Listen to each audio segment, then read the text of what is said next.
Hello hi നമസ്തേ നമസ്കാരം. ഇന്നൊരു നാടൻ റെസിപ്പിയുമായിട്ടാണ് അമ്മ വന്നിട്ടുള്ളത്. ഞങ്ങളുടെയൊക്കെ വളരെ ഇഷ്ടമുള്ളൊരു കറിയാണിത്.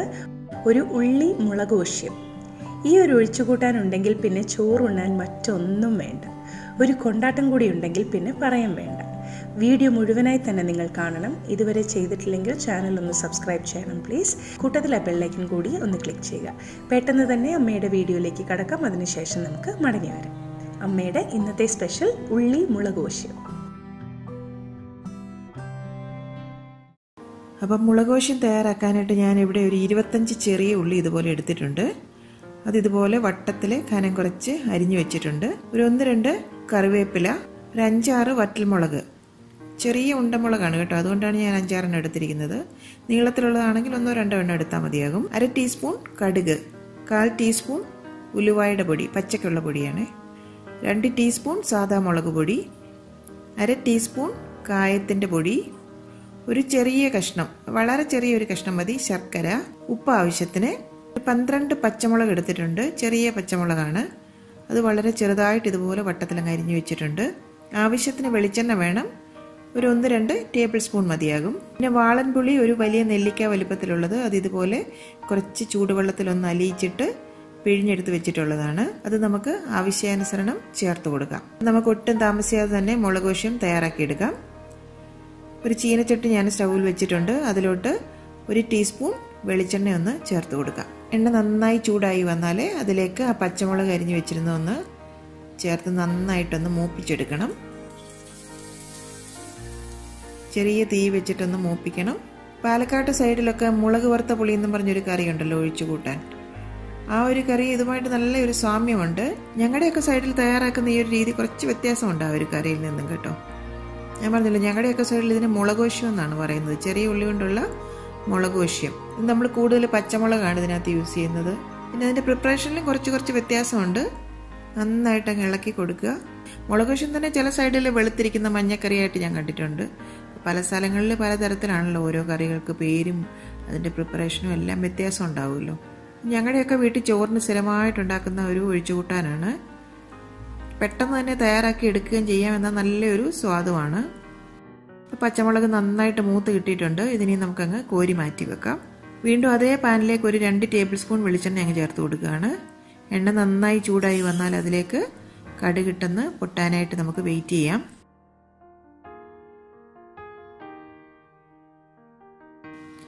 കടുക് നന്നായിട്ട് പൊട്ടി വന്നിട്ടുണ്ട്. അതിലേക്ക് ഇനി വറ്റൽമുളക് ചേർത്ത് കൊടുക്കാം. ഇനി നമ്മൾ അരിഞ്ഞു വെച്ചിരിക്കുന്ന ആ ചെറിയ ഉള്ളി അതിലേക്ക് അങ്ങ് ചേർത്ത് കൊടുക്കാം. ഒന്ന് നന്നായിട്ടങ്ങ് വഴറ്റിയെടുക്കണം. കൂടുതലായിട്ടങ്ങ് വഴറ്റേണ്ട ആവശ്യമില്ല, എന്നാൽ ഒന്ന് നന്നായിട്ടങ്ങ് വാടി വരണം. കുറച്ച് ഉപ്പ് കൂടി നമുക്കങ്ങ് ചേർത്ത് കൊടുക്കാം. അപ്പോൾ പെട്ടെന്ന് തന്നെ നമുക്ക് ആ ഉള്ളിയൊക്കെ ഒന്ന് വഴണ്ടി കിട്ടും. അതിലേക്കായി എടുത്ത് വെച്ചിരിക്കുന്ന കറിവേപ്പില കൂടെ അങ്ങ് ചേർത്ത് കൊടുക്കാം. മഞ്ഞപ്പൊടിയൊന്നും ഈ ഒരു മുളകോശ്യത്തിന് ഞങ്ങൾ ചേർക്കാറില്ല കേട്ടോ. ഈ ഒരു കറി ഉണ്ടെങ്കിൽ വല്ല പപ്പടമോ അല്ലെങ്കിൽ എന്തെങ്കിലും കൊണ്ടാട്ടമോ അല്ലെങ്കിൽ എന്തെങ്കിലും മെഴുക്ക് പുരട്ടിയോ എന്തെങ്കിലുമൊക്കെ ഉണ്ടെങ്കിൽ പിന്നെ ചോറുണ്ണാൻ വേറെ ഒന്നും വേണ്ട. നല്ല പുളി എരിവൊക്കെ ഒരുപോലെ നിൽക്കുന്ന ഒരു കറിയാണ്. കുറച്ചും കൂടി ഒന്ന് വഴണ്ടി വരട്ടെ. ഒന്നുകൂടി അങ്ങ് ഇളക്കി കൊടുക്കാം.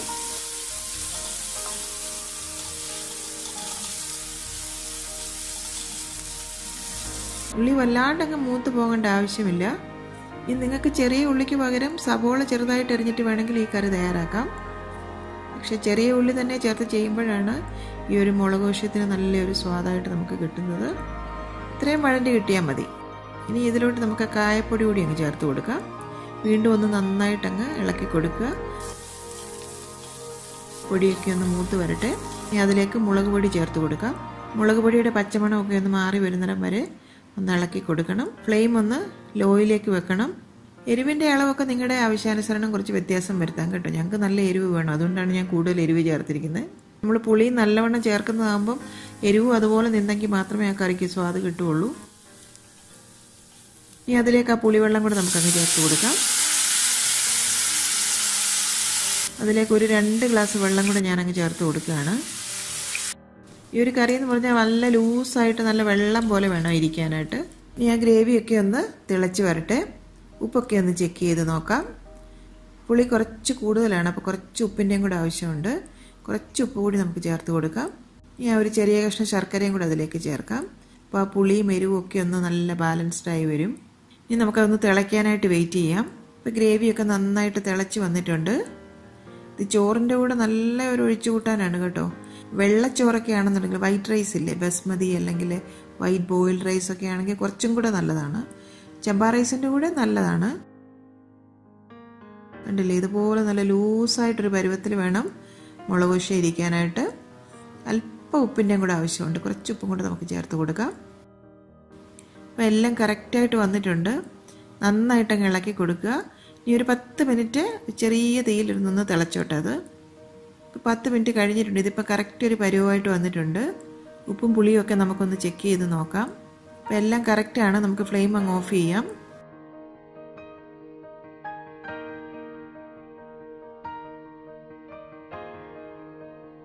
ഇനി നമ്മൾ ആ വറുത്ത് മാറ്റി വെച്ചിരുന്ന പച്ചമുളക് ഉണ്ടല്ലോ, അത് ഈ ഒരു സമയത്ത് ഇതിൻ്റെ പുറത്തേക്കങ്ങ് ചേർത്ത് കൊടുക്കാം. പച്ചമുളക് നമ്മൾ ഇതിൻ്റെ കൂടിയിട്ട് തിളപ്പിക്കുകയരുത് കേട്ടോ. ഇതുപോലെ അവസാനം ഫ്രൈ ചെയ്ത് അതിൻ്റെ പുറത്തേക്ക് ഇടുകയാകാവൂ. അപ്പോൾ ആ മുളകിൻ്റെ ക്ഷാരം ഒന്നും ആ കറി വരികയില്ല. എന്നാൽ നല്ലൊരു എരിവും കാണും. പച്ചമുളക് ഇട്ട് തിളപ്പിച്ച് കഴിഞ്ഞാൽ ആ കറിക്ക് വേറൊരു വല്ലാത്തൊരു ക്ഷാരം വരും. അതുകൊണ്ടാണ് അവസാനം നമ്മൾ ചേർത്ത് കൊടുക്കുന്നത്. ആ മുളകിൻ്റെ കുത്തലൊന്നും ആ കറിയിൽ ഉണ്ടാവത്തില്ല. ഇനി നമ്മൾ ആ മാറ്റി വെച്ചിരുന്ന ഉലുവാപ്പൊടി ഉണ്ടല്ലോ, ആ ഉലുവാപ്പൊടി അതിൻ്റെ പുറത്തേക്കൊന്ന് തൂവി കൊടുക്കാം. നമ്മുടെ വളരെ സ്വാദിഷ്ടമായ ഉള്ളി മുളകോശ്യം ഇവിടെ തയ്യാറായിട്ടുണ്ട്. വ്യത്യസ്തമായ ഒരു ഒഴിച്ചുകറിയല്ലേ ഇത്. നല്ല പുളിയും നല്ല എരിവും ഒക്കെ ഉള്ളൊരു കറിയാണ്. ചോറിൻ്റെ കൂടെ നല്ല ഒരു കോമ്പിനേഷൻ തന്നെ ആയിരിക്കും ഇത്. അപ്പോൾ ഇതുപോലെ മുളകോശ്യം തയ്യാറാക്കി നോക്കാത്തവരുണ്ടെങ്കിൽ ഇത് നിങ്ങൾ വീട്ടിൽ തീർച്ചയായിട്ടും തയ്യാറാക്കി നോക്കണം. നിങ്ങളുടെ വിലയേറിയ അഭിപ്രായങ്ങൾക്കായി ഞങ്ങൾ കാത്തിരിക്കും. ഞാൻ എന്തായാലും കുറച്ച് ചോറിൻ്റെ കൂടെ ഈ മുളകോശ്യം ഒന്ന് കഴിച്ചു നോക്കട്ടെ.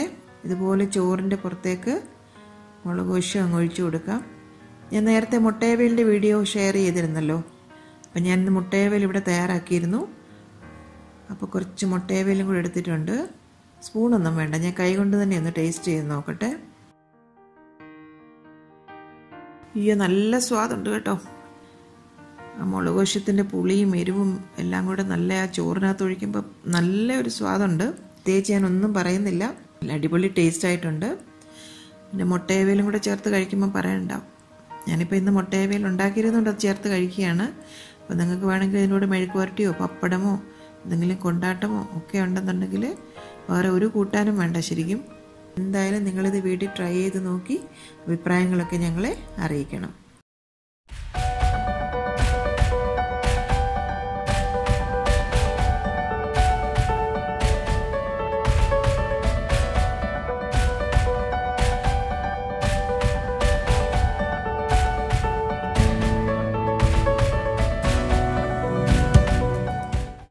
എൻ്റെ അമ്മയുടെ ഇന്നത്തെ ഈ റെസിപ്പി നിങ്ങൾക്ക് ഇഷ്ടമായെങ്കിൽ ഈ വീഡിയോ നിങ്ങൾ തീർച്ചയായും ലൈക്ക് ചെയ്ത് ഷെയർ ചെയ്ത് ഞങ്ങളെ സപ്പോർട്ട് ചെയ്യണം.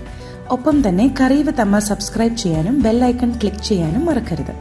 പെട്ടെന്ന് തന്നെ ഞാനും അമ്മയും മറ്റൊരു റെസിപ്പിയുമായി എത്തും. അതുവരേക്കും നന്ദി. Good bye.